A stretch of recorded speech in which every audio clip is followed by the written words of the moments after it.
Roman Reigns does not speak unless what he is about to say is worth every single word. Roman Reigns does not reveal unless the revelation is absolute. Roman Reigns does not stand in the center of that ring and expose someone unless he has everything, every piece of evidence, every confirmed detail, every irrefutable truth locked and loaded. And on this night Roman Reigns revealed everything. The mystery attacker who destroyed Jey USO exposed. Completely. Finally. Permanently. The tribal chief spoke. The mystery died. And the person whose name Roman Reigns said out loud in that ring in front of the entire WWE universe will never recover from what happened next. Suplex Rumble Nation, welcome back. I am your host and I need you to feel the specific weight of what we are discussing today before we go a single second further. Roman Reigns revealing the mystery attacker who destroyed Jey USO is not simply a storyline development. It is not simply the resolution of a mystery that has captivated the WWE universe for weeks. It is the specific moment where the most calculating, most strategically intelligent, most institutionally powerful performer in professional wrestling chose to deploy everything he had assembled, and the consequences of that deployment are going to reshape Monday Night Raw and the road to WrestleMania 42 in ways we are only beginning to understand.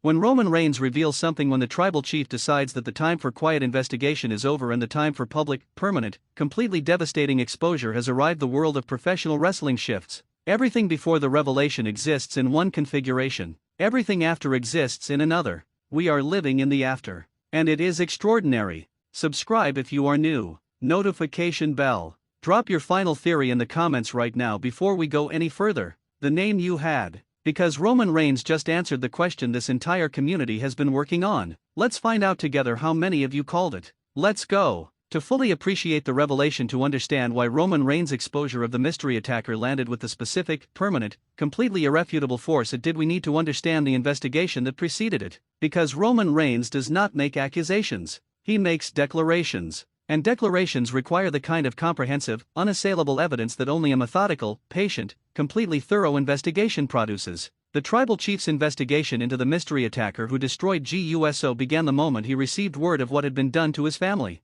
Not with the explosive, impulsive energy of someone responding to shock, but with the cold, focused, completely purposeful activation of someone who has spent years developing the specific skill set that this situation required. Roman Reigns' greatest competitive advantage has never been purely physical. It has been his ability to read environments, to identify patterns that others miss, to understand the specific logic of human motivation well enough to predict behavior before it fully expresses itself. These capabilities, refined across years of navigating the most politically complex environment in professional wrestling, were the primary tools of his investigation. He began with what he knew. The attack on Jey had specific characteristics, timing, location, method, and evident purpose that communicated things about the attacker before any identity evidence was available. The tribal chief read those characteristics with the analytical precision of someone who understands that how something is done tells you almost as much about who did it as any direct evidence. He expanded through his network. Roman Reigns' institutional access to WWE's backstage environment, the relationships built across years of occupying the most dominant position in the company, provided investigative channels unavailable to anyone else.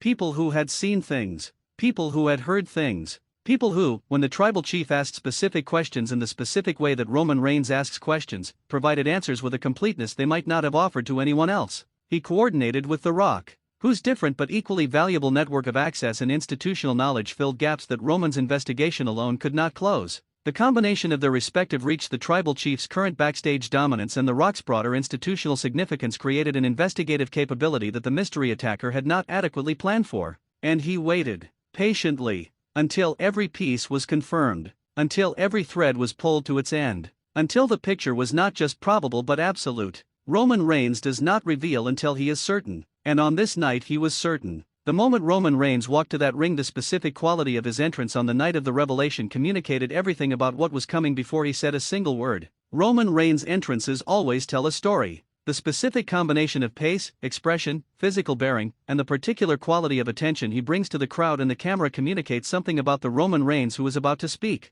The showman entrance, the menacing entrance, the championship defending entrance. Each has its own distinct signature that experienced WWE observers read immediately. This entrance was none of those. It was something rarer and more significant. The entrance of someone who is carrying information of such weight that performance is not only unnecessary but would be inappropriate. The tribal chief walking to that ring was not performing a rival. He was completing a journey. The final steps of a weeks-long investigation arriving at their proper destination, the center of a WWE ring, under a spotlight, in front of the people who deserved to hear what he had found. The crowd felt it immediately. The specific quality of Roman Reigns' entrance on this night, the deliberateness of it, the absolute stillness of his expression, the way his eyes communicated something that his face was otherwise carefully containing, generated an arena atmosphere unlike any other Raw moment of the 2026 calendar. Not the usual Roman Reigns entrance heat. Not the complicated, mixed reaction noise that characterizes his arrival in most arenas. Something quieter and more attentive. The specific audience response to a performer who is clearly about to do something of genuine consequence and who has their complete, undivided, completely engaged attention before the first word is spoken. Roman Reigns stood in the center of that ring. He looked around the arena, the slow, complete survey of someone who wants to make sure they have the full attention of every person present before beginning. He raised the microphone, and then he spoke. What Roman Reigns delivered in that ring, the specific, methodical, completely devastating revelation of the mystery attacker's identity, was the finest individual promo performance of his 2026 chapter. And in a chapter that has already produced extraordinary character work from the tribal chief, that is a statement of significant weight. He did not begin with the name, because Roman Reigns understands that the name alone delivered without context, without the complete picture that makes the identity fully comprehensible, would be a lesser revelation than the truth deserved to be. He began with the case, the evidence. Presented with the specific, deliberate clarity of someone who has organized it not for his own understanding, which was already complete, but for the understanding of everyone listening. Every piece of the investigation's findings laid out in the sequence that makes the identity not just surprising but inevitable. The kind of retroactive clarity that great mysteries always save for their proper conclusion. He described the attack on Jey USO with details that only someone with genuine investigative knowledge could possess. Details that went beyond what had been publicly visible. Details that communicated to anyone who might be tempted to challenge or deny the revelation that the tribal chief had done the work, that the information he was carrying was not speculation or accusation. It was confirmed truth. He traced the motivation, the specific, historically rooted, personally significant reason that the mystery attacker had chosen Jey USO as their target, the grievance that generated this operation, the calculation that identified Jey's removal as the optimal expression of that grievance. And his explanation of that motivation, delivered with the specific insight of someone who understands human psychology as a competitive tool, was the piece of the revelation that the arena received most viscerally, because the motivation made sense. Devastatingly, completely, retroactively obvious sense. The kind that makes an audience simultaneously shocked by the revelation and slightly stunned by their own failure to see it coming, because the clues were always there, for anyone who understood the specific interpersonal history involved. And then the name. Roman Reigns spoke the name of the mystery attacker. Directly,